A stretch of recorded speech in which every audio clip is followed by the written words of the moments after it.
Bagaimana jika seorang tentara berniat mengambil motor yang diambil polisi, malah mendapat perlakuan tak mengenakan oleh oknum polisi, hingga akhirnya kantor polisi ditabrak dengan tank?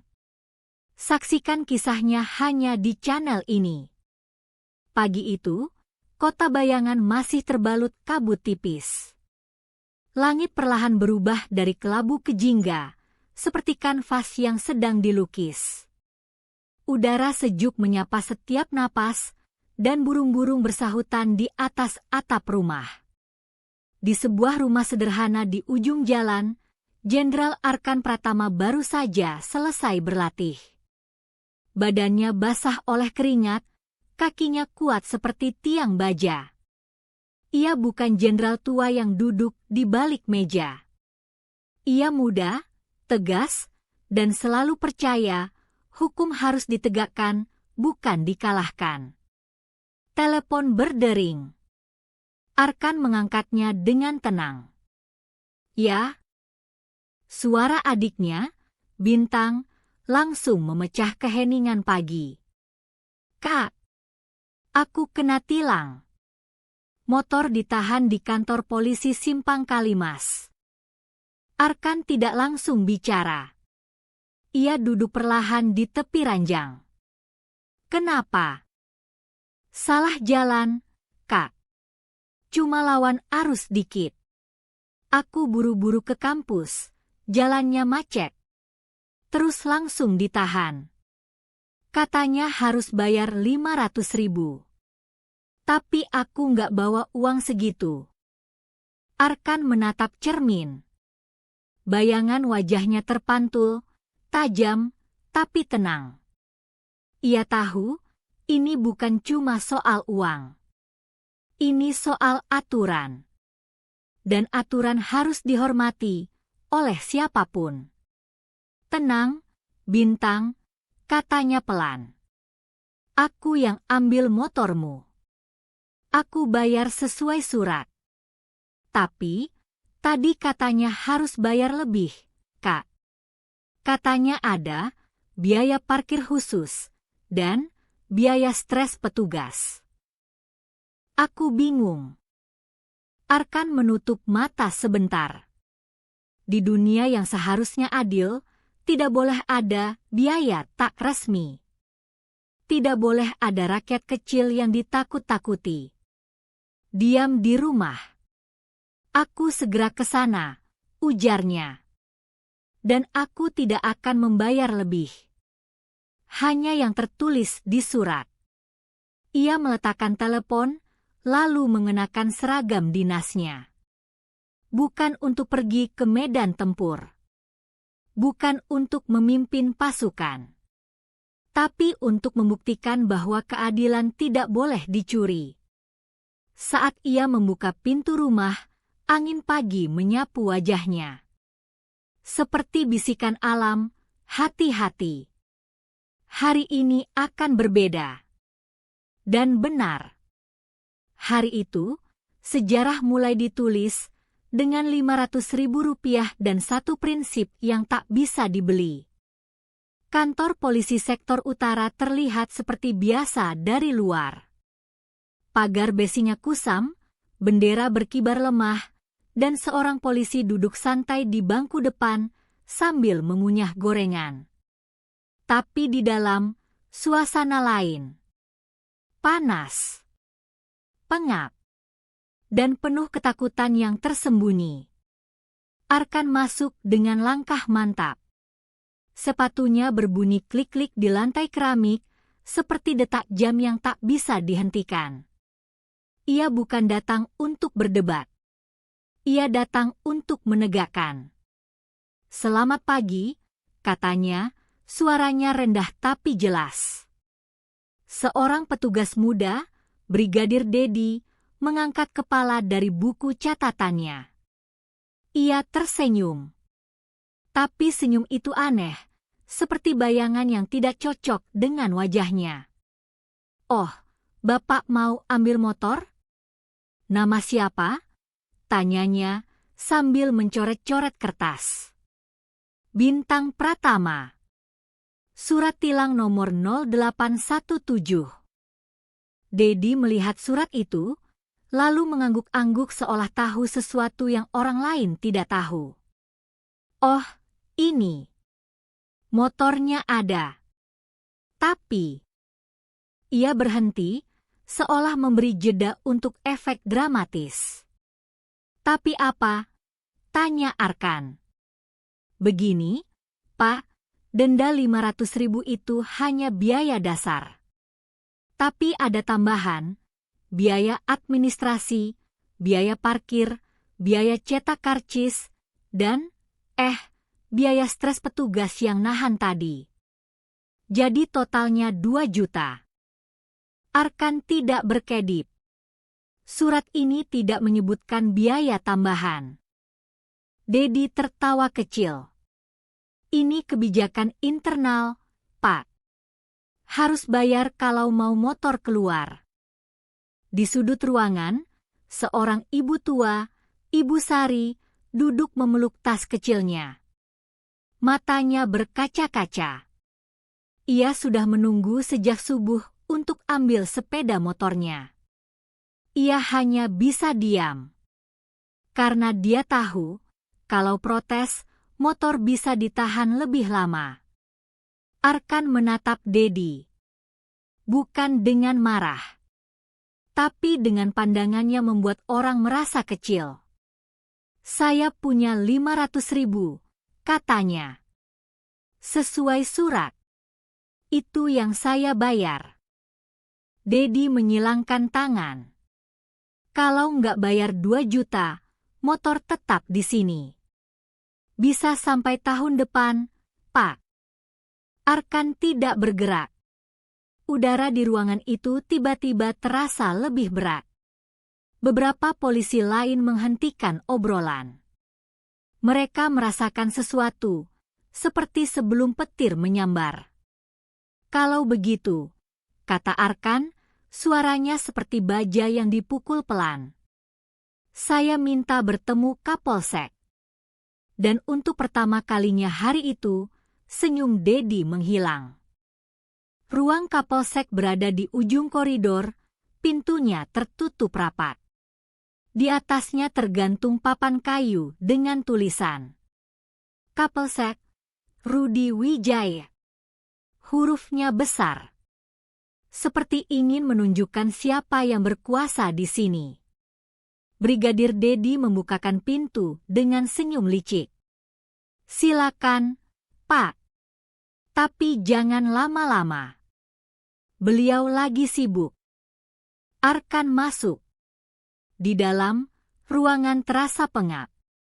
Bau rokok bercampur kopi murah. Kapolsek Rudi duduk di balik meja besar, kaki bersandal jepit rangkat di atas meja, sambil menonton siaran bola di laptop.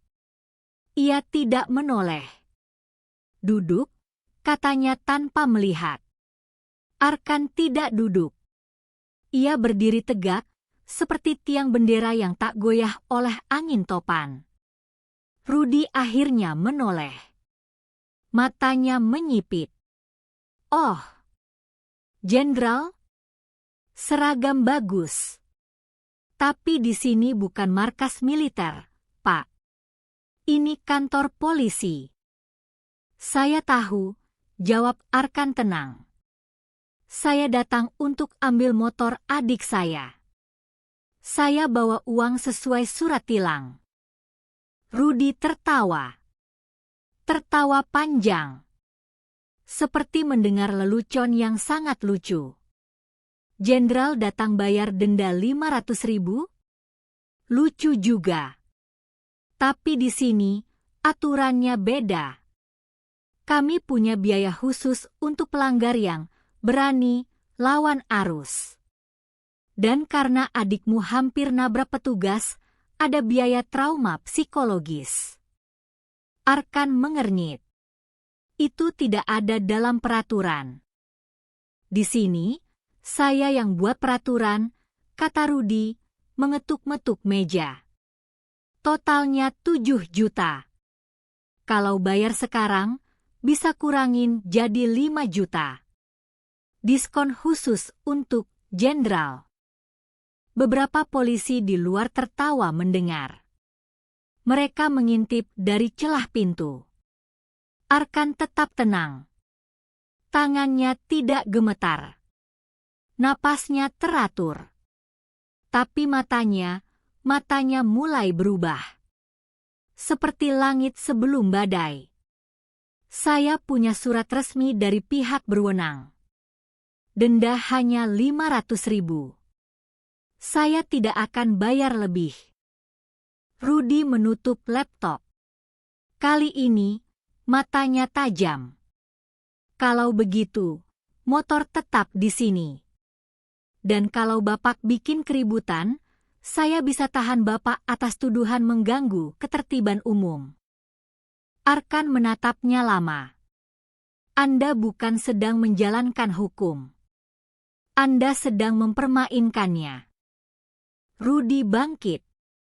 Ia lebih pendek dari Arkan, tapi berusaha terlihat besar. Di sini, saya hukumnya. Paham? Kalau tidak, silakan keluar. Dan jangan harap motor itu keluar dalam sebulan. Arkan mengeluarkan amplop coklat dari saku seragamnya. Di dalamnya, uang 500.000, rapi, dilipat lurus. Ia letakkan di meja. Ini pembayaran resmi. Simpan buktinya. Rudy tidak menyentuhnya. Ia malah mendorong Arkan dengan tangan terbuka. Keluar. Atau saya suruh anak buah saya usir. Arkan mundur selangkah. Tidak karena takut. Tapi karena ia tahu batas sudah dilampaui. Saat ia berbalik, Brigadir Dedi tiba-tiba mendorong kursi di belakangnya. Arkan kehilangan keseimbangan. Kepalanya membentur dinding. Duh! Darah kecil mengalir dari pelipisnya. Polisi-polisi di sekitar tertawa terbahak-bahak. Rudy ikut tertawa. Haha! Jenderal jatuh. Siapa bilang seragam tinggi bisa lindungi dari kenyataan? Arkan perlahan menyentuh pelipisnya. Darah di jari. Ia tidak marah. Tidak berteriak. Ia hanya tersenyum tipis. Lalu, dengan suara yang pelan, tapi cukup keras untuk didengar semua orang di ruangan itu, ia berkata, "Hari ini, kalian bukan lagi penegak hukum. Kalian jadi bagian dari masalah." Ia melangkah keluar. Langkahnya pelan. Tapi setiap langkah terdengar seperti gema dari masa depan yang tak bisa dihindari. Di luar, angin tiba-tiba berhenti. Seperti dunia sedang menahan napas. Arkan berdiri di depan pintu kantor polisi, darah masih mengering di pelipisnya. Udara terasa panas. Suara tawa dari dalam masih terdengar. Mereka pikir dia pergi. Mereka pikir dia menyerah. Tapi Arkan tidak pergi. Ia hanya mengambil napas. Lalu, perlahan, ia melepas rompi seragamnya. Melipatnya rapi. Meletakkannya di bangku dekat pintu, seperti orang yang akan menyelesaikan sesuatu yang belum selesai. Ia menatap pintu. Lalu masuk kembali. Kali ini, tidak dengan surat. Tidak dengan uang. Tapi dengan mata yang menyala. "Kamu balik juga? Mau minta maaf?" ejek Brigadir Dedi, masih duduk di meja resepsionis. "Saya datang untuk ambil motor adik saya," kata Arkan, suaranya tenang seperti air sebelum badai. "Saya sudah bayar. Waktunya pulang." Kapolsek Rudy muncul dari ruangannya, wajahnya merah. "Kamu berani masuk lagi?" "Tahan dia," teriaknya. Dua polisi langsung maju, menarik lengan Arkan. Tapi Arkan tidak melawan, belum. Ia hanya berdiri, diam. Lepaskan, katanya pelan. Mereka malah mendorongnya ke tembok. Saat itulah, sesuatu berubah. Arkan menarik napas dalam. Lalu, dengan gerakan cepat seperti kilat, ia melepaskan pegangan mereka, satu sentakan tangan, satu putaran tubuh, dan dua polisi itu terjatuh seperti boneka kain. Dia serang petugas, teriak Dedi. 4 polisi lain langsung menyerbu.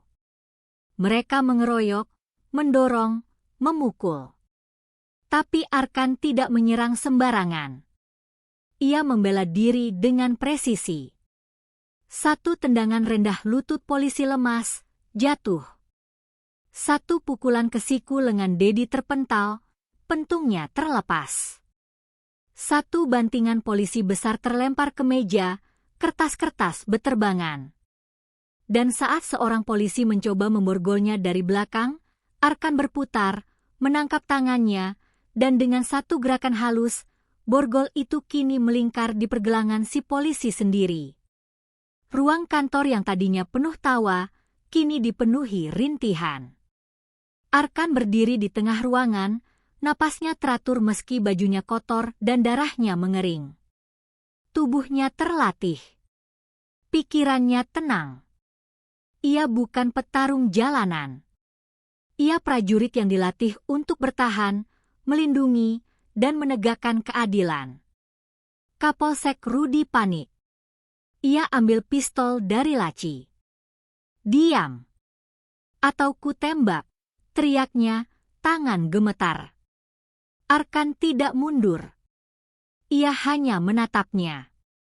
Kamu tidak berhak memegang senjata itu, Rudi, katanya pelan.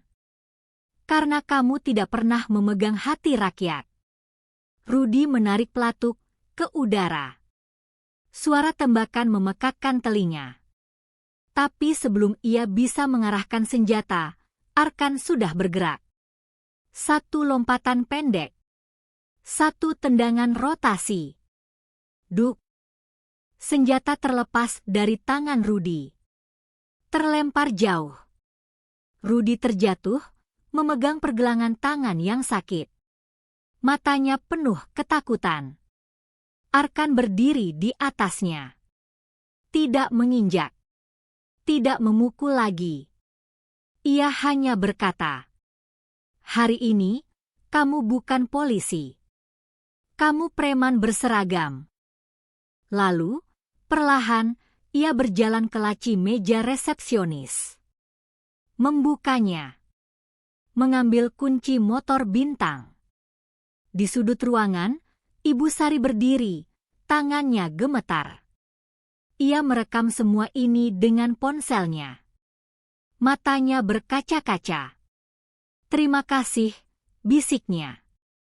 Arkan menatap semua polisi yang terluka, terkapar, atau hanya diam ketakutan. "Jangan panggil ambulans," katanya. "Kalian masih bisa jalan. Tapi ingat hari ini. Karena hukum tidak pernah buta. Ia hanya menunggu orang yang berani membukakan matanya." Ia keluar. Langit mulai gelap. Tapi di matanya, cahaya belum pernah padam. Matahari mulai tenggelam di balik gedung-gedung kota bayangan. Bayangan panjang Arkan terbentang di trotoar, seperti pedang yang ditarik dari sarungnya. Ia duduk di bangku dekat gerbang kantor polisi, napasnya perlahan mulai tenang. Luka di pelipisnya berdenyut, tapi ia tidak memegangnya. Ia hanya menatap langit. Di dalam, suara rintihan dan teriakan panik terdengar. Polisi-polisi yang terluka mulai bangun. Rudi berteriak-teriak memanggil bantuan. Tapi tidak ada yang berani keluar. Mereka tahu, hari ini, sesuatu yang besar telah terjadi. Arkan mengeluarkan ponsel satelit dari dalam tas kecil di mobil dinasnya. Ponsel itu hitam, tanpa logo, dan hanya digunakan dalam keadaan sangat darurat. Jari-jarinya diam sejenak di atas tombol. Ia tahu, setelah panggilan ini, tidak akan ada jalan pulang. Ia menekan nomor kode khusus. 3 nada pendek. Lalu sambungan terhubung. Di ujung sana, suara seorang ajudan muda terdengar. Markas Komando Timur, Mayor Gilang di sini. Siapa ini?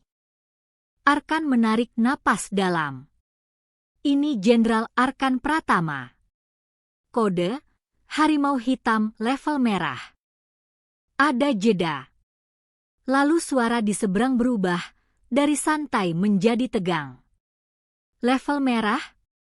Apa situasi, Pak? Arkan menatap kantor polisi di depannya. Gedung kecil, tapi penuh dengan ketidakadilan. Saya berada di kantor Polsek Utara, Kota Bayangan. Saya datang secara damai. Membayar denda sesuai surat. Tapi saya diperlakukan seperti penjahat. Dipukul. Dihina. Diancam dengan senjata. Dan Kapolsek serta anak buahnya memeras warga dengan biaya palsu. Suara di seberang terdiam. Saya sudah melawan secara fisik untuk membela diri. Tidak ada korban jiwa. Tapi sistem di sini rusak. Dan jika tidak ada yang memperbaikinya, maka kita harus menunjukkan bahwa hukum tidak boleh diam. Pak, ini bisa jadi pelanggaran prosedur serius. Anda bisa diadili. Saya tahu, potong Arkan. Tapi saya bukan bertindak sebagai pribadi. Saya bertindak sebagai warga negara yang masih percaya pada keadilan. Aktifkan operasi Harimau Hitam. Kirim 1 unit MBT Leopard 2A4. 2 peleton komando khusus. Bawa perintah resmi dari Panglima. Saya yang bertanggung jawab. Lama hening. Lalu, suara itu kembali, pelan, tapi tegas. Operasi Harimau Hitam diaktifkan. 1 jam menuju lokasi. Siap, Pak. Arkan menutup telepon. Langit semakin gelap. Angin berhembus kencang, mengangkat daun-daun kering. Di kejauhan, suara mesin berat mulai terdengar, seperti dentuman jantung bumi yang bangkit. Arkan berdiri. Ia tidak senang. Ia tidak marah. Ia hanya tahu bahwa ini harus dilakukan. Bukan karena dendam. Tapi karena jika hari ini dia diam, maka besok, jutaan orang seperti Bintang dan Ibu Sari akan terus ditindas. Ia melihat ke arah kantor polisi. Lampu-lampunya menyala redup. Seperti rumah yang tidak tahu malu. Kalian pikir ini berakhir setelah saya pergi, bisiknya. Tidak. Ini baru permulaan. Malam mulai turun. Langit berubah menjadi ungu gelap, bintang-bintang mulai muncul. Di kantor polisi, lampu-lampu menyala redup. Rudi dan anak buahnya sibuk membersihkan kekacauan. Mereka ingin seolah-olah tidak ada yang terjadi. Cepat, bersihkan darah itu, bisik Rudi pada Dedi, tangannya masih dibalut perban. Kita lapor ke Propam. Bilang dia serang kita duluan. Kita korban. Tapi tiba-tiba, tanah di bawah kaki mereka bergetar. Gedebuk, gedebuk, gedebuk. Seperti detak jantung raksasa yang berjalan dari kejauhan. Semua orang membeku. Lampu-lampu di jalan bergetar. Botol air di meja bergoyang. Burung-burung terbang berhamburan dari pohon. Lalu, dari ujung jalan, muncul cahaya besar, 2 sorotan terang seperti mata naga. Dan kemudian, duan. Palang gerbang kantor polisi hancur terlepas, ditabrak oleh sesuatu yang besar, berat, dan tak terbendung. dari balik kabut malam, sebuah tank Leopard 2A4 muncul perlahan. Badannya hitam mengilap, meriamnya mengarah lurus ke langit, roda besinya menggilas aspal seperti tanah lunak. Di atasnya, bendera merah putih berkibar kencang. Di belakangnya, 2 truk militer berhenti. Pintu terbuka. Pasukan komando khusus melompat turun, seragam loreng, helm taktis, senapan siap, wajah tegas. Mereka tidak berteriak, tidak menembak. Mereka hanya bergerak, cepat dan teratur, mengelilingi gedung. Di tengah kerumunan, warga mulai berdatangan. Ibu Sari berdiri di trotoar, ponselnya merekam. Bintang datang tergopoh-gopoh, mulutnya ternganga. "Kak, apa yang terjadi?" Tapi Arkan tidak menjawab. Ia berjalan pelan dari balik tank, mengenakan rompi taktis, helm di tangan, darah di pelipisnya masih terlihat. Ia tidak membawa senjata. Ia hanya membawa megafon. Ia berdiri tepat di depan pintu kantor polisi. Lalu, dengan suara yang keras, jelas, dan penuh wibawa, ia berkata, "Kapolsek Rudi Wijaya, Brigadir Dedi, keluar sekarang. Kalian ditahan atas tuduhan pemerasan, penganiayaan, dan penyalahgunaan kekuasaan. Ini bukan serangan. Ini penegakan hukum." Di dalam, panik meledak. "Tutup pintu. Kunci semua jendela," teriak Rudi. Tapi tidak ada yang bisa kabur. Pasukan komando sudah mengelilingi gedung. Pintu belakang terkunci dari luar. Jendela diblokir. Dedi mengambil pistol. Tangan gemetar. "Kita lawan. Mereka nggak bisa masuk." Tapi sebelum ia sempat menembak, dor! Satu tembakan peringatan dari pasukan di atap. Peluru menghantam tembok di sampingnya. Dedi jatuh terduduk.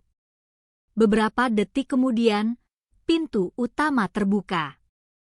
Rudi dan Dedi keluar, tangan di atas kepala, wajah pucat. Mereka diborgol oleh 2 prajurit tanpa kata-kata. Arkan mendekat. Ia tidak menatap mereka dengan benci. Ia hanya menatap mereka seperti orang yang melihat peringatan yang harus dipelajari. Ia masuk ke kantor polisi. Di meja resepsionis, ia ambil surat tilang bintang. Lalu, dari saku, ia keluarkan uang Rp500.000, masih rapi, belum pernah disentuh. Ia letakkan di atas meja. Lalu, dengan suara pelan, ia berkata, "Pembayaran resmi. Simpan buktinya. Karena hukum tidak boleh dibayar 2 kali." Di luar, warga mulai bertepuk tangan. Pelan dulu. Lalu semakin keras. Ibu Sari menangis. Bintang tersenyum. Dan di atas atap kantor polisi, bendera merah putih yang dulu kusam, tiba-tiba berkibar lebih tinggi, seolah angin malam ingin ikut merayakan. Pagi berikutnya, kota bayangan terbangun dengan berita yang menyebar lebih cepat dari sinar matahari. Jenderal lawan polisi korup, panggil tank untuk ambil motor adik. Video dari ponsel Ibu Sari sudah ditonton jutaan kali. Rekaman perkelahian, suara Arkan yang tenang, hingga kedatangan tank, semuanya menjadi bukti. Bukan kekerasan, tapi perlawanan terhadap ketidakadilan. Di markas militer, sidang etik digelar. Banyak yang bertanya, apakah Jenderal Arkan melanggar aturan? Tapi pertanyaan yang lebih besar muncul. Apakah hukum masih berlaku jika hanya untuk yang punya uang dan kuasa? Di kantor polisi, papan nama Kepolisian Republik Indonesia tergantung miring. Kemarin malam, tank tidak menembak gedung. Tapi meriamnya menembak papan nama itu. Hanya satu kali, peluru tumpul cukup untuk membuatnya jatuh. Bukan karena benci pada polisi, tapi sebagai peringatan. Institusi bisa rusak, tapi rakyat berhak memperbaikinya. Arkan duduk di tangga kantor polisi pagi itu. Ia sudah tidak memakai rompi taktis.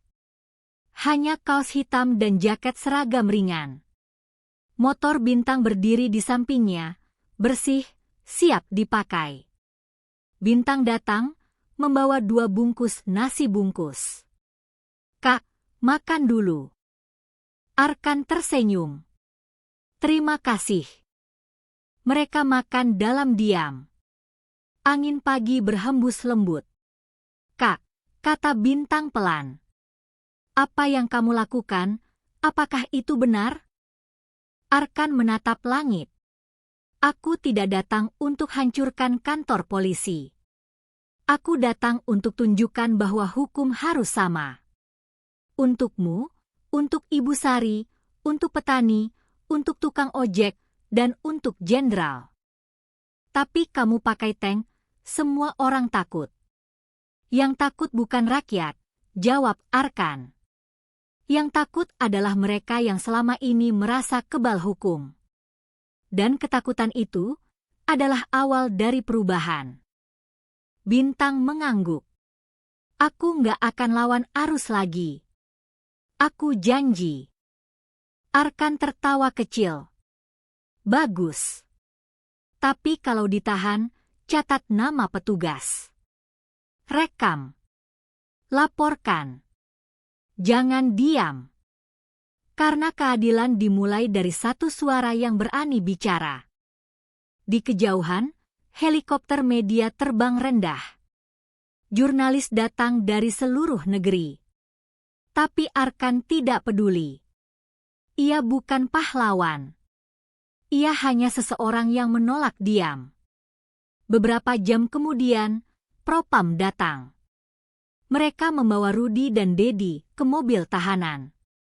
Tidak ada teriakan. Tidak ada perlawanan. Hanya tatapan kosong.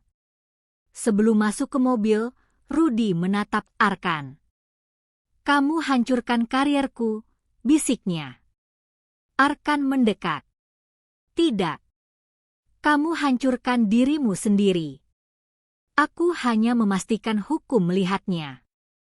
Malam tiba. Kota tenang. Arkan duduk di motor Bintang, menyalakan mesin. Suaranya halus, tapi kuat. Ia menyerahkan kunci pada adiknya. "Ini milikmu. Gunakan dengan bijak." Lalu, ia berjalan pergi.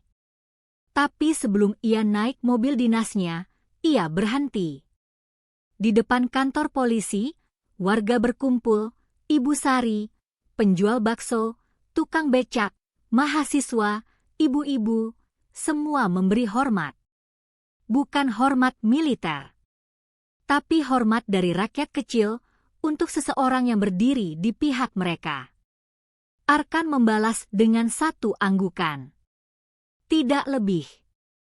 Karena kadang, yang paling berani bukan yang berteriak paling keras, tapi yang diam, tapi tetap melangkah.